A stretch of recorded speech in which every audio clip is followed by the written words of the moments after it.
Il faut enfermer les prêtres, les gardes blancs et autres éléments douteux dans un camp de concentration. Télégramme de Lénine, 10 août 1918.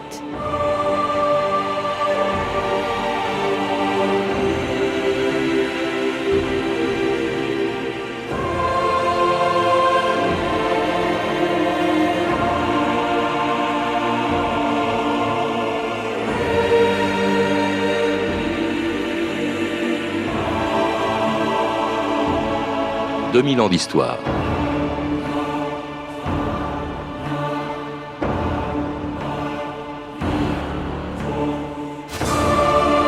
Jamais dans son histoire, l'homme n'aura autant progressé qu'au XXe siècle. Jamais non plus, il n'aura autant régressé. Car si le siècle qui s'achève a vu naître ou se développer l'automobile, l'avion, la radio, le téléphone, la télévision et l'informatique, si l'indépendance et la démocratie ont progressé dans presque tous les États du monde, le XXe siècle fut aussi celui des grands massacres des 2 guerres mondiales et des pires dictatures de l'histoire, édifiés sur ce qui fut aussi une invention du monde moderne, les camps de concentration. Nés il y a 100 ans, ils ont atteint les sommets de l'efficacité et de l'horreur dans l'Allemagne nazie et en URSS, à l'époque où pour défendre leur révolution, les bolcheviks imaginaient tous les moyens, même les pires. Mais lorsqu'il y a 80 ans, Lénine encourageait les Russes à défendre la révolution. Il ne disait pas, bien entendu, qu'au même moment, dans le Grand Nord soviétique et au fin fond de la Sibérie, se construisaient les premiers baraquements de ce qu'on appellera bientôt le goulag.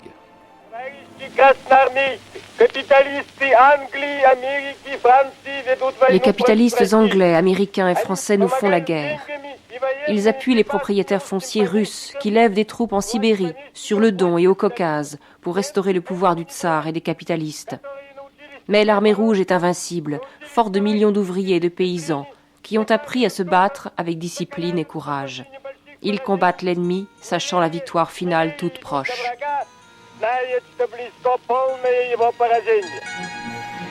Pierre Rigolo, bonjour. Bonjour. Alors vous venez de publier chez Jean-Claude Lattès un livre monumental, 700 pages, Le siècle des camps, et vous ne parlez pas seulement du goulag, mais de tous les camps qui sont apparus, je crois, à Cuba ou en Afrique du Sud au tout début de ce siècle, et puis qui continuent à exister encore aujourd'hui. Alors avec vous, évidemment, on va parler du goulag, et on pense tout de suite, quand on parle goulag, on pense tout de suite à Staline, et on oublie souvent ce que vous rappelez dans votre livre, que le goulag, avant même qu'il porte son nom, a été conçu dès le début de la Révolution russe, et voulu par Lénine, ce que l'on vient d'entendre. Oui, le goulag au sens propre, en effet, va au sens administratif du terme, administration centrale des camps, sera bien du temps de Staline, mais comme on l'a entendu tout à l'heure, il y a quelques secondes, Lénine ouvre les premiers camps de concentration quelques mois après la Révolution.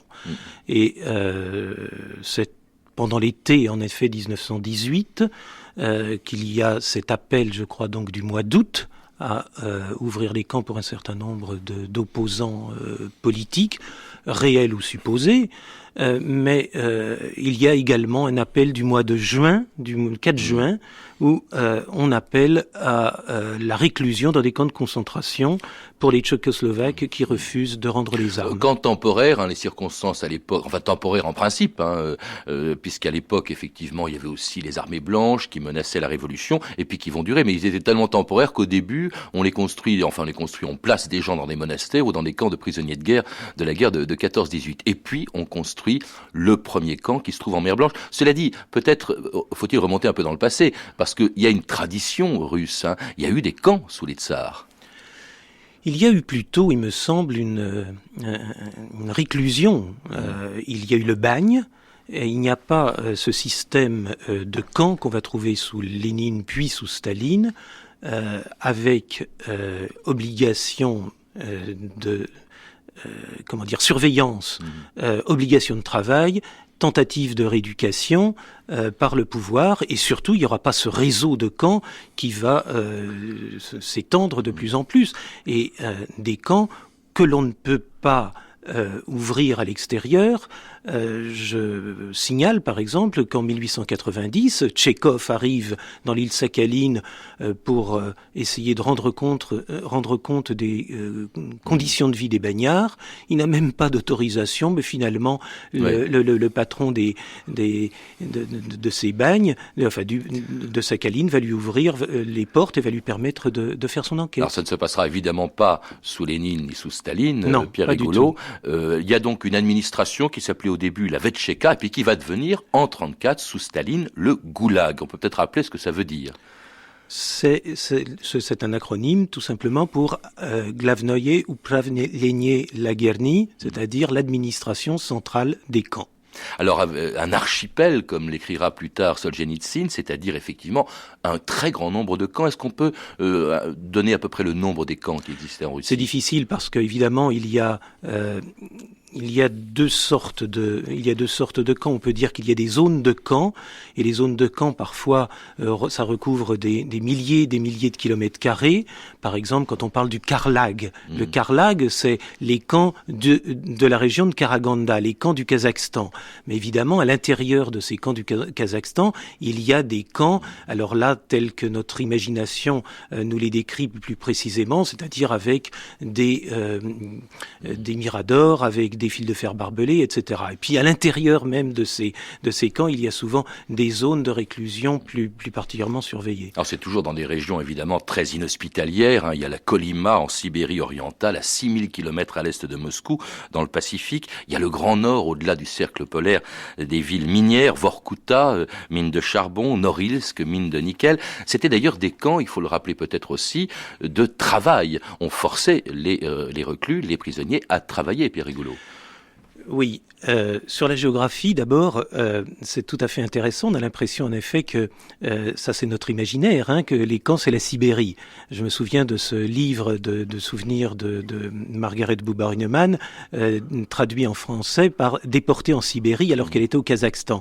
En fait, les camps, c'est pas seulement dans la froidure et le gel et la neige, ça peut être aussi dans le désert, ça peut être aussi dans la steppe aride, et ça peut être aussi à l'ouest de la Russie, dans des conditions climatiques moins graves, moins dures. En ce qui concerne le travail, en effet, on oblige les détenus à travailler très vite, mais évidemment ça va prendre une forme beaucoup plus systématique à partir du début des années 30. Construction des grands canaux, le canal Don-Volga, la mer Baltique, mer Blanche, construction de chemins de fer, le chemin de fer Baïkal-Amour, oui, et puis les mines, en Extrême-Orient, les mines de charbon comme à Vorkuta ou à Norilsk, les mines de cuivre comme dans le Karaganda. Et tout ça dans des conditions de vie effroyables, racontées plus tard par les rescapés du Goulag, la revue de texte Stéphanie Duncan. Au Goulag, on trouve de tout. Mosaïque de masques mongols, slaves, juifs, chinois, écrit Alexandre Solzhenitsyn dans l'archipel du Goulag. Des gueules patibulaires, des bandits, des rabbins barbus, des patriarches affamés, des intellectuels au cul bleu de coups, des faces sur lesquelles est écrite l'histoire des souffrances endurées ou une complète hébétude. Un autre témoin explique qu'au Goulag, ni l'âge ni la maladie ne sont un motif de libération. J'ai vu, dit-il, des vieilles de 70 ans, spectres blanchis, malades incurables, pourrir dans la puanteur des baraques, immobiles depuis des années. Il leur restait encore à acquitter 3, 5, 7 années de condamnation. Il y a aussi des enfants et des femmes dans ce goulag. Une détenue, Elinor Lipper, décrit la misère de la nourriture dans les années 40. Le matin, un demi-hareng, un quart de thé sucré, thé entre guillemets bien sûr, le tiers de la ration de pain. Au déjeuner, un demi-litre de soupe de feuilles de chou, du gruau, un tiers de la ration de pain. Au dîner, une soupe de feuilles de chou encore, avec quelques graines de céréales nageant avec des têtes de poisson, un tiers de ration de pain. Anatoly Marchenko, un des plus célèbres dissidents de la période Khrouchtchev puis Brejnev, mourra au goulag dans les années 80. Je frémis, dit-il, en me rappelant à quoi la faim réduit un homme. Même des veaux n'auraient pas voulu de la soupe qu'on nous donnait au cachot. Mais un déporté, lui, la boit, même l'assiette, et essuie l'assiette avec un crouton de pain, puis il attend patiemment le dîner. Alors, pour remédier à la faim, tous les moyens sont bons. J'avais déjà mangé des limaces, du chien et du cheval, et probablement de la chair humaine, quoique je n'en eusse jamais eu la certitude, raconte Victor Hermann. Mais c'est manger du rat qui me ramena à la vie. J'aimais bien le rat, c'était bon. Et pour survivre, c'est chacun pour soi. Chacun se surveillait, raconte un détenu. Et si jamais l'autre avait quelques grammes de plus lors du partage du pain. Un jour, raconte Elinor Lipper encore, un détenu n'en pouvant plus demande au commandant du camp d'être traité désormais comme un cheval. Si j'étais un cheval, lui explique-t-il, je pourrais me reposer de temps à autre pendant le travail, tandis que comme prisonnier, je ne peux pas. Si j'étais un cheval, on me donnerait suffisamment à manger. Un cheval est précieux à Kolyma. Mais qu'est-ce qu'un prisonnier à Kolyma ? Rien.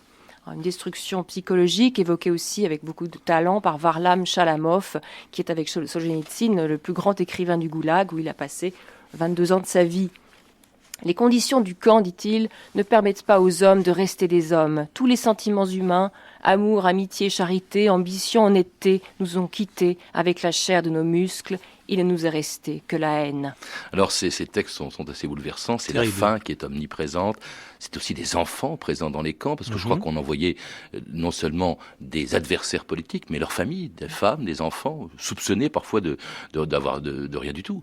Je suis content que vous ayez cité Chalamov. Chalamov, c'est vraiment un des personnages clés de la littérature concentrationnaire. Chalamov a connu, lui, la Kolyma, c'est-à-dire les camps parmi les plus durs, et il insiste beaucoup sur la déshumanisation. Il y a chez Solzhenitsyn quelque chose de l'ordre de la régénération, n'est-ce pas, alors que de la découverte spirituelle, alors que chez Chalamov, qui a connu donc ces camps terribles de la Kolyma, on ne trouve pas cela, et je crois qu'il faut le rapprocher de ce qu'il raconte sur la nourriture. Я помню тот Ванинский порт и вид парохода угрюмый, как шли мы по трапу на борт в холодные мрачные трюмы. А утром растаял туман, утихла пучина морская, восстал на пути Магадан, столица Колымского края. Будь проклята ты, Колыма, что названа чудной планетой.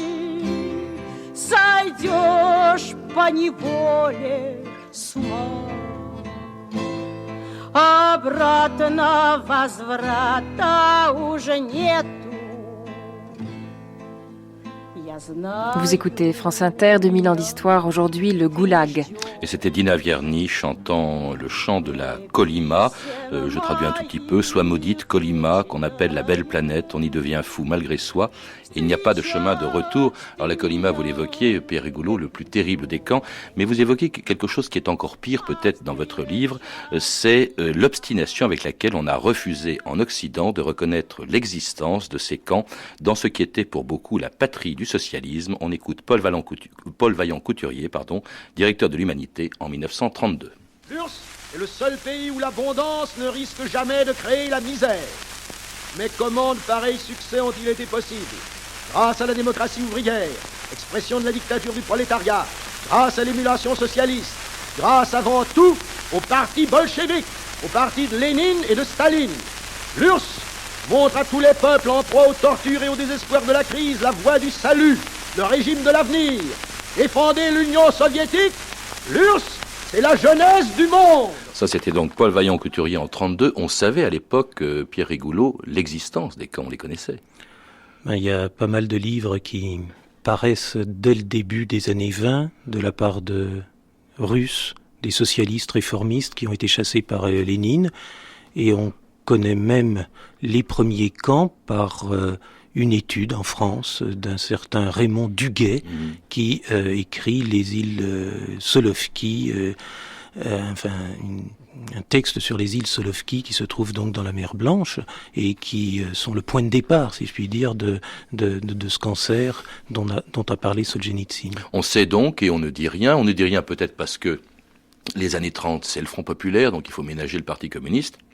C'est aussi l'alliance franco-russe. Il faut ménager l'allié russe contre l'Allemagne. Oui, puis vous avez cité donc Vaillant Couturier, on vient de l'entendre, c'est 32. Vous avez entendu sa voix enthousiaste. Je crois que l'enthousiasme est tel et l'espoir est tel dans ce nouveau régime, dans ce nouveau système, que toutes les voix discordantes ne sont pas écoutées. C'est un peu plus compliqué que cela quand on dit on ne veut pas savoir. On ne veut pas savoir, oui, mais en même temps, on avait la possibilité de savoir.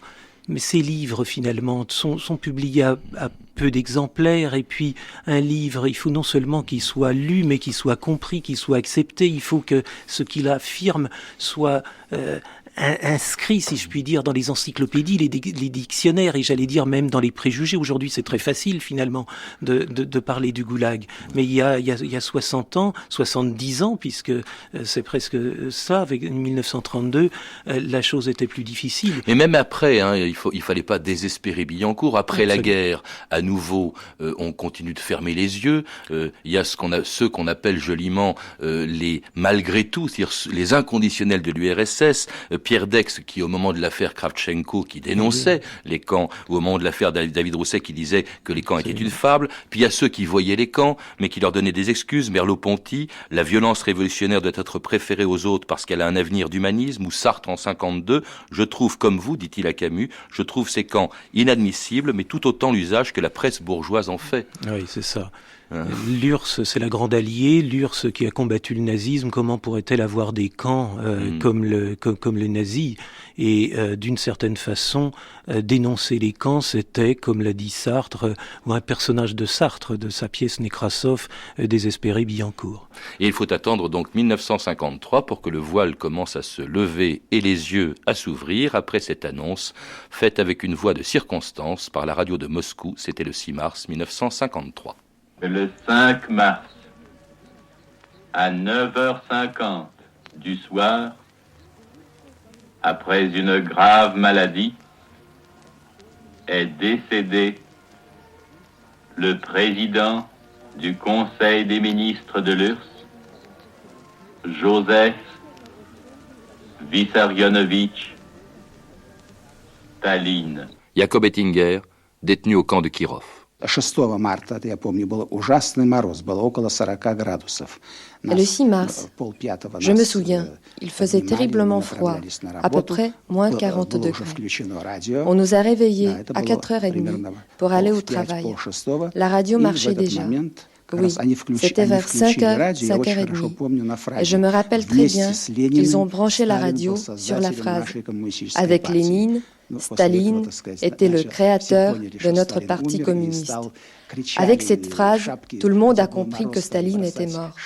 Tout le monde s'est mis à crier, à jeter les chapkas en l'air, sans faire attention au froid, et à s'embrasser. C'était le souvenir donc d'un ancien détenu, Jacob Ettinger, détenu qui a été peut-être parmi les amnistiés. Juste après la mort de Staline, il y a une amnistie, Pierre Rigoulot, et c'est peut-être déjà la fin du goulag, en tout cas du terme administratif. En tout cas, c'est la fin du terme administratif, et puis c'est aussi la libération effective d'un grand nombre de détenus. Ça ne va pas assez vite, et aux yeux des détenus, évidemment, et il y aura en 53, 54 un certain nombre de grèves extrêmement importantes à Vorkuta, à Norilsk, à Tchezgazgan, c'est-à-dire dans le centre de la Russie, enfin du côté du Kazakhstan. Cela va ouvrir encore un peu plus la connaissance qu'on a du goulag. Mais nous n'en sommes pas encore à une véritable connaissance. Il va falloir attendre un peu plus tard. On y reviendra, mais bon, c'est vrai qu'on a mis du temps. Le terme de goulag, d'abord, disparaît, mais les goulags, qu'est-ce qu'ils sont devenus, ces camps ? Ah, mais ils existent. À partir de 53, ils ont continué d'exister. En 53, ils existent toujours, bien sûr. Il y a un peu moins de monde. Il faut dire qu'il y a 2,5 millions à peu près. Maintenant, les archives ont révélé des chiffres moins importants que ceux qu'on pensait il y a quelques années. Il y a 2,5 millions de gens dans le goulag à proprement parler. Il y en a probablement 1,5 million ou 2 millions assignés à résidence dans des conditions qui ne sont pas très différentes de celles des camps. Mais 2,5 millions au moment de la mort de Staline, et dans les mois qui suivent, ou plus exactement dans les trimestres qui suivent, leur nombre va baisser très très nettement. Et les conditions aussi de vie, je suppose, se sont améliorées. Or, ce qui est assez étonnant, c'est que nous, à l'Ouest, en Europe de l'Ouest et aux États-Unis, on a découvert le mot goulag beaucoup plus tard, bien après la mort de Staline. C'est surtout évidemment en 1974 avec la parution de l'Archipel du goulag d'Alexandre Solzhenitsyn que l'on entend ici le 10 avril 1975. На мне лежит огромная задача литературная. J'ai une tâche littéraire écrasante. По несчастным обстоятельствам жизни в нашей стране. Les circonstances malheureuses de notre pays ont fait que... И писатели нескольких поколений не могли написать правду о нашей революции. Les écrivains de plusieurs générations n'ont pu écrire la vérité sur notre révolution. C'était donc un an après la publication en France de l'Archipel du goulag. C'était un séisme, là, une révélation pour beaucoup de gens. Un séisme et en même temps une impression un peu bizarre pour tous les gens qui justement travaillaient sur l'Union soviétique, puisque tout d'un coup on avait l'impression qu'on pouvait dire et qu'on pouvait entendre très largement ce que tout le monde savait déjà. Vous voyez, il y avait une sorte de connaissance mais refoulée, et une connaissance quand même qui s'autorisait d'un discours fameux, celui de Khrouchtchev en 56. C'est le 20e congrès, et Khrouchtchev reconnaît les crimes de Staline. Il y a quelque chose d'important là-dedans, c'est-à-dire l'autorisation finalement pour tous les gens qui se sentent progressistes ou philo-communistes, voire communistes, à reconnaître l'existence des camps. Et puis... Oui, pardon. Oui, et puis j'allais dire, à partir en effet, d'une journée d'Ivan Denisovitch, puis de 74 et l'archipel du goulag, alors là, c'est le raz-de-marée, vous avez raison. On ne soulignera jamais assez le rôle d'Alexandre Solzhenitsyn dans notre connaissance, ou plus exactement dans notre prise de conscience de l'importance du goulag. Prise de conscience, quand on dit connaissance, par exemple, il y a toujours des polémiques sur le nombre des gens qui ont été détenus. Jacques Rossi, qui était un ancien détenu pendant 19 ans au goulag, je crois qu'il était à Norilsk, de retour en France, dit que ça le faisait sourire que l'on parle pendant la période stalinienne de 2,5 millions de prisonniers. Selon lui, il y en avait eu 18 millions pendant cette seule période. Oui, c'est une polémique qui n'est pas close. On la retrouve également dans le laogai chinois, c'est-à-dire des gens comme Ryu ou Jean Pasqualini qui décrivent de façon extraordinaire les camps dans lesquels ils ont vécu, avancent des estimations en ce qui concerne le nombre de détenus qui paraissent énormes aux chercheurs universitaires. Et là, entre Jacques Rossi et un certain nombre de chercheurs et d'universitaires, il y a en effet pour le moins un gros désaccord. Chercheur, vous l'êtes effectivement à l'Institut d'Histoire Sociale, Jacques Rigolo. Le chiffre raisonnable, si on peut chiffrer cela, parce que c'est évident qu'on ne peut pas non plus se fier aux archives de l'URSS, de l'ex-URSS. On ne peut pas se fier aux archives, et cependant, au sens où tout n'était peut-être pas marqué dans les archives. Il y avait un certain nombre de morts dans les transports. On peut se demander si le chef d'un camp avait intérêt à gonfler ou au contraire à diminuer le nombre de détenus qu'il avait. Mais dans l'ensemble, il me semble que le nombre de détenus des camps relevés par les archives ne doit pas être très loin de la réalité. Alors, il y a autre chose. Votre livre évoque tous les camps et pas seulement le seul archipel du goulag. Vous évoquez la comparaison qui est souvent faite entre les camps nazis, dont vous parlez aussi dans ce livre, et les camps soviétiques. Dans les camps soviétiques, il n'y a quand même pas de chambre à gaz, Pierre Rigolo. Eh bien, il n'y en a pas non plus dans les camps nazis. Il y a une chambre à gaz. Je veux dire par là qu'il y a des chambres à gaz essentiellement dans les centres d'extermination. Le nazisme et le projet nazi d'extermination des Juifs se situent d'une certaine façon en dehors du système concentrationnaire. Il y a un certain nombre, ils sont 6 centres de mise à mort immédiate, pour reprendre le terme de Raoul Hilberg, qui ont pour objet la destruction immédiate de gens qui finalement ne rentrent pas dans la logique concentrationnaire avec le travail, la rééducation, etc. Ça, c'est l'énorme différence entre les camps nazis et les centres nazis, donc, et le goulag. Exactement. Merci Pierre Rigouleau. Avant de rappeler la référence de votre livre, on se quitte sur un autre chant du goulag, Camarade Staline.